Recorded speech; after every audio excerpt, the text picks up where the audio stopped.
এই যে গণ অভ্যুত্থানের পরে আমরা একটা সরকার পাইছি, সকলে মিলে আসলে এই সরকারকে সহযোগিতা করি এবং দেশটাকে নতুন করে গড়ে তুলি।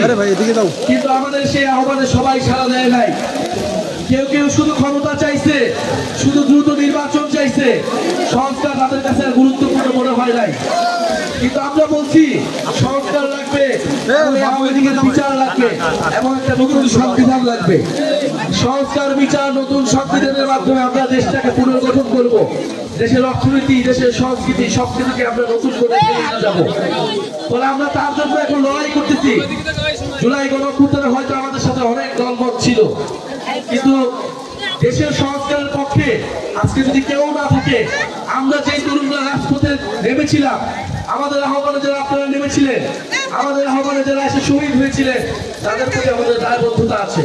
আমরা রাজপথ থেকে সরে যেতে পারি না। ঝড় বৃষ্টি যা কিছুই হোক না কেন, আমাদের রাজপথে আমাদের লড়াই চালিয়ে যেতে হবে। বন্ধুগণ, এই বৃষ্টির মধ্যে আপনারা দাঁড়িয়ে শুনছেন, আজকে পিরোজপুরে নদী ভাঙন থেকে শুরু করে মাদক কারবারি থেকে শুরু করে চাঁদাবাজি, দুর্নীতি, দখলদার নানান সমস্যা এই পিরোজপুরের মানুষ জর্জিত। একটা গণঅভ্যুত্থানের পরে আমরা কেউ আশা করি নাই যে পিরোজপুরে মাদক কারবারি থাকবে, আমরা কেউ আশা করি নাই পিরোজপুরে চাঁদাবাজ, দখলদার থাকবে।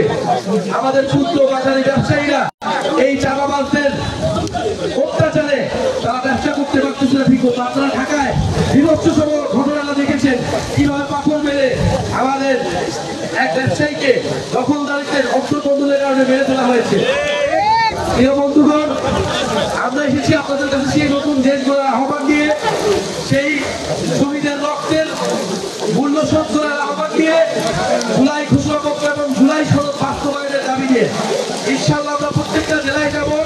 ঝড় বৃষ্টি সবকিছুকে উপেক্ষা করে আমরা আপনাদের সাথে থাকবো। আরেকটা কথা বলতে চাই যে আপনারা জানেন যে ফেনীতে বন্যা হচ্ছে। ফেনীর 20টা উপজেলা বন্যায় বিমোচিত হয়ে গিয়েছে। ঠিক গত বছর এই সময় বন্যা হয়েছিল এবং আমাদের ছাত্র তরুণ সবাই কিন্তু সেই বন্যায় ঝাঁপিয়ে পড়েছিল। কিন্তু সেই বন্যা সমস্যা করার জন্য আমাদের প্রয়োজন, দীর্ঘমেয়াদী ব্যবস্থা প্রয়োজন। সেই ব্যবস্থা নিতে হবে।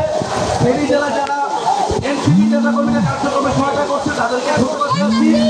আজকে ঝড় বৃষ্টি উপেক্ষা করে যারা আমাদের কথা শুনছে আপনাদেরকে ধন্যবাদ জানাচ্ছি। আপনাদের প্রতি কমিটমেন্ট করছি, আমরা রাজপথে আছি, আমরা থাকবো। আপনাদেরকে চাঁদাবাজ, দখলদার, দুর্নীতিবাজদের থেকে মুক্ত করতে গণঅভ্যুত্থানের নেতৃত্ব এবং জাতীয় নাগরিক পার্টির নেতৃত্ব সবসময় মুক্তিতে লড়াই করবে।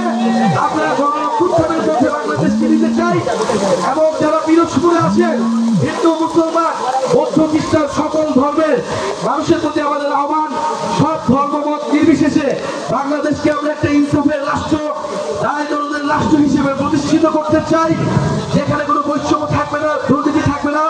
আপনার আমার নাগরিক মর্যাদা প্রতিষ্ঠিত হবে। আরেকটি কথা আমরা বলেছি, যদি সীমান্তে হত্যাকাণ্ড চলমান থাকে এইভাবে, বিএসএফ বাহিনী, ভারতীয় খুনি বাহিনী যদি আমার ভাইদেরকে হত্যা করে, আমরা প্রয়োজনে সীমান্তে লং মার্চ করবো। আজকেও বলছি, আমরা সীমান্তে খুবই দ্রুত আসবো। সেদিন আমার 2 ভাইকে হত্যা করা হয়েছে সীমান্তে। সরকারের প্রতি বলবো, কঠোর হতে হবে, আমাদের বিজেপিকে কঠোর হইতে হবে।